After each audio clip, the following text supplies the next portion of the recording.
اور اے پیغمبر، اگر ہم تم پر کاغذ میں لکھی ہوئی کوئی تحریر نازل کرتے اور یہ اسے اپنے ہاتھوں سے ٹٹول بھی لیتے تو جو کافر ہیں وہ یہی کہہ دیتے کہ یہ تو صاف صاف جادو ہے، اور کہتے ہیں کہ ان پیغمبر پر فرشتہ کیوں نازل نہ ہوا جو ان کی تصدیق کرتا، اور اگر ہم فرشتہ نازل کرتے تو کام ہی فیصل ہو جاتا، پھر انہیں مہلت بھی نہ دی جاتی۔ نیز اگر ہم کسی فرشتے کو بھیجتے تو اسے مرد کی صورت میں ہی بھیجتے، اور جو شبہ یہ اب کرتے ہیں اسی شبے میں انہیں ڈال دیتے۔ اور تم سے پہلے بھی پیغمبروں کے ساتھ ہنسی ہوتی رہی ہے، پھر جو لوگ ان سے ہنسی کیا کرتے تھے ان کو ہنسی کرنے کی سزا نے آ گھیرا۔ کہو کہ ملک میں چلو پھرو، پھر دیکھو کہ جھٹلانے والوں کا کیا انجام ہوا۔ کہو کہ آسمان اور زمین میں جو کچھ ہے کس کا ہے؟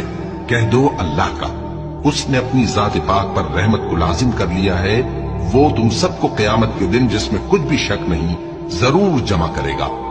جن لوگوں نے اپنے آپ کو نقصان میں ڈال رکھا ہے وہ ایمان نہیں لاتے، اور جو مخلوق رات اور دن میں بستی ہے سب اسی کی ہے، اور وہ سنتا ہے جانتا ہے۔